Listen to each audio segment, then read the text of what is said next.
பொதுவாக நம்ம வந்து இந்த நார்த் இந்தியன் ஸ்டைலில் கிரேவி எதனா பண்ணோம்னா அதில் கண்டிப்பாக அவங்க வந்து ஃப்ரெஷ் க்ரீம் வந்து ஆட் பண்ணிவிடுவாங்க. நம்ம ஊரில் சில பேருக்கு வந்து என்னடா இது இப்படி இதில் பால் சேர்க்குறாங்களே இல்லை வந்து க்ரீம் சேர்க்குறாங்களே அப்படின்னு நினைப்பாங்க இல்லையா? அதுக்காக தான் நான் எதுவுமே சேர்க்காத செஞ்சது. ஆனால் அது சேர்த்து செய்யும்பொழுது ரொம்பவே சூப்பராக இருக்கும். வந்து பெரும்பாலும் ஃப்ரெஷ் க்ரீம் ஆட் பண்ணுற இடத்துல பாலை வந்து திக்காக காய்ச்சி அதை தான் ஆட் பண்ணுவேன். இன்றைக்கி முட்டைன்றதுனால எனக்கு ஆட் பண்ணுறதுக்கு ஒரு மாதிரியாக இருந்தது, அதனால் விட்டுட்டேன். இதுவே பன்னீராக இருந்ததுன்னா கண்டிப்பாக ஆட் பண்ணிவிடுவேன். ஸோ பன்னீர் வந்து இதே டைப்பில் செய்யும்பொழுது செம்ம சூப்பராக இருக்கும். நீங்கள் வந்து சப்பாத்தியோட வச்சு சாப்பிட்றதுக்கு செம்மையாக இருக்கும். நீங்கள் வந்து ஒரு டைம் நான் இன்னொரு நாள் செய்கிறது பன்னீர் எப்படி பண்ணுறதுன்னு சொல்லிவிட்டு சேம் மெத்தடு தான். பன்னீரில் நீங்கள் செய்யும்பொழுது அட்டகாசமாக இருக்கும். ட்ரை பண்ணிவிட்டு கட்டாயமாக சொல்லுங்கள். வீடியோ பிடிச்சா லைக் பண்ணுங்கள். Thank you. Hello hi, welcome to கோக்லாஸ் கிச்சன். இன்றைக்கி நம்ம கிச்சனில் ஒரு சிம்பிளான முட்டை கிரேவி தான் பார்க்க போகிறோம். இப்போது அடுப்பில் வானல் வச்சாச்சு. வானலும் நல்லா சூடாகிடுச்சு. 1 ஸ்பூன் அளவு எண்ணெய் சேர்த்துக்கலாம். இப்போது 1 ஸ்பூன் அளவு எண்ணெய் சேர்த்துட்டேன். எண்ணெய் நல்லா சூடாகட்டும். சூடானதுக்கப்புறம் நான் வந்து சின்ன துண்டு இஞ்சி எடுத்திருக்கேன். இதை வந்து கட் பண்ணி எடுத்துகிட்டு அதே மாதிரி பூண்டும் ஒரு 4-5 பல் பூண்டு வந்து கட் பண்ணி எடுத்துருக்கேன். இதை வந்து எண்ணெயில் சேர்த்து வதக்கிக்கலாம்.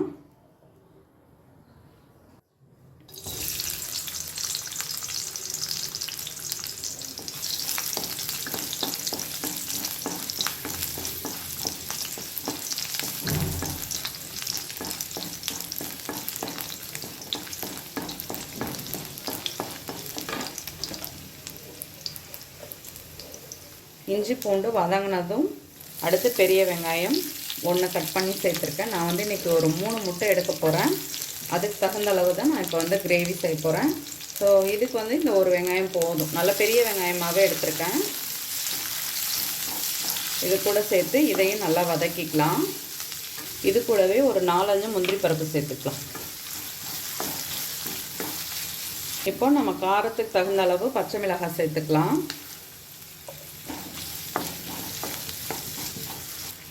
இப்போது இந்த வெங்காயம் பச்சை மிளகாய் எல்லாம் ஓரளவுக்கு நல்லா வதங்கிடுச்சு. இப்போ வந்துட்டு நான் கொஞ்சமாக கசகசா தான் சேர்க்க போகிறேன்.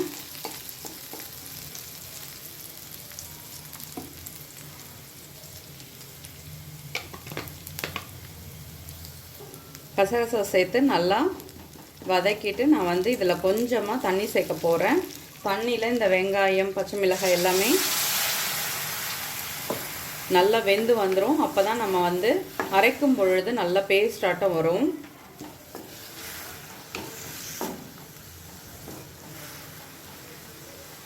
இப்போது இது நல்லா வெந்துடுச்சு. நம்ம வந்து ஃபேனில் ஆற வச்சு எடுத்து வந்துக்கலாம். இப்போது இதே வானல் நான் அடுப்பில் போட்டுட்டேன். இதை வந்து ஃபேனில் ஆற வச்சு எடுத்துகிட்டு வரேன். இப்போது வானலில் நான் 1 ஸ்பூன் அளவு எண்ணெய் சேர்த்துருக்கேன். முட்டையை வந்து நல்லா வேக வச்சு எடுத்துகிட்டு இதை வந்து அங்கங்கே கீரல் போட்டு எடுத்து வச்சுருக்கேன் இந்த மாதிரி. இப்போது எண்ணெய் வந்து சூடாகட்டும். எண்ணெய் இப்போது நல்லா சூடாகிடுச்சு. இந்த முட்டையை வந்து இதில் போட்டுக்கலாம். இது கூடவே கொஞ்சம் தனி மிளகாத்தூள், அடுத்து கொஞ்சம் மஞ்சத்தூள், அடுத்து காரத்தூள். இதை வந்து இப்போ வந்து நல்லா ஃப்ரை பண்ணி எடுத்துக்கலாம். முட்டை இப்போது நல்லா ஃப்ரை ஆகிடுச்சு. எடுத்து வச்சிடலாம். இப்போது மிக்ஸி ஜாரில் இது வந்து நல்லா ஆறிடுச்சு. இதை வந்து நம்ம அரைச்சி எடுத்துக்கலாம்.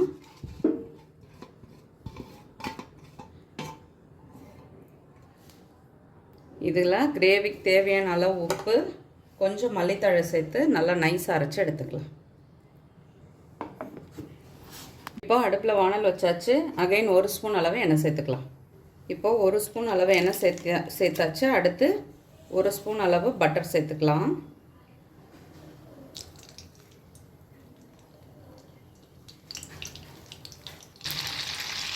நான் வந்து பட்டை கிராம் வந்து ஜாஸ்தி யூஸ் பண்ண மாட்டேன், அதனால் கம்மியாக எடுத்திருக்கேன். உங்களுக்கு எவ்வளோ தேவையோ அதுக்கு தகுந்த அளவு சேர்த்துக்கோங்க. இது இப்போ நல்லா பொரிஞ்சதும் நம்ம அரைச்சி வச்சுருக்க விழுது இருக்கு இல்லையா, இதை வந்து சேர்த்துக்கலாம். இதை வந்து மிக்சியில் நல்லா நைஸாக அரைச்சாச்சு.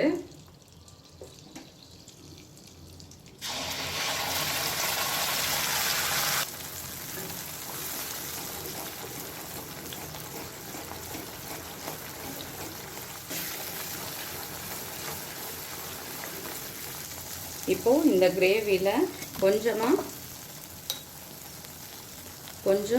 மஞ்சத்தூள், கொஞ்சம் தனியாத்தூள், அடுத்து கொஞ்சம் கரம் மசாலா, இதெல்லாம் சேர்த்து இப்போ இதை வந்து நல்லா மிக்ஸ் பண்ணிக்கலாம்.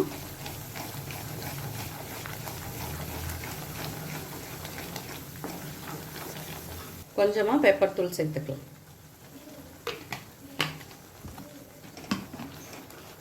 இந்த மசாலாவில் இப்போ நம்ம போட்ட மசாலாவோட பச்சை வாசனை எல்லாம் போகிற வரைக்கும் இதை வந்து நம்ம 2-3 மினிட்ஸ் இதை வந்து நல்லா குக் பண்ணிடணும். இப்போ இதோட பச்சை வாசனை எல்லாம் போயிடுச்சு. நம்ம வந்து ஃப்ரை பண்ணி வச்சுருக்க முட்டையை இதில் சேர்த்துக்கலாம்.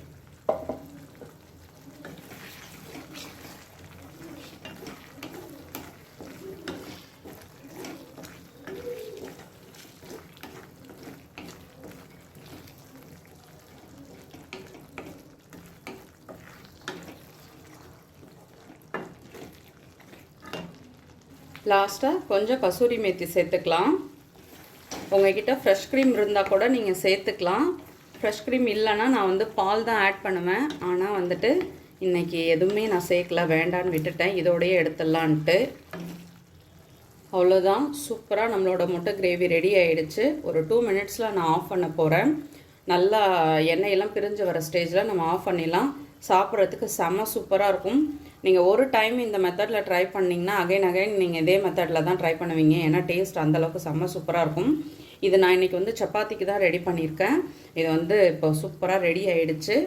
உங்கள்கிட்ட ஃப்ரெஷ் க்ரீம் இருந்தால் நீங்கள் ஆட் பண்ணிக்கோங்க, இன்னுமே டேஸ்ட் நல்லாயிருக்கும். நான் வந்து சில பேர் வந்து என்னடா இது முட்டையில் வந்து பாலெல்லாம் ஊற்றுறாங்களே அப்படின்னு நீங்கள் நினைப்பீங்கன்றதுக்காக நான் சேர்க்கல.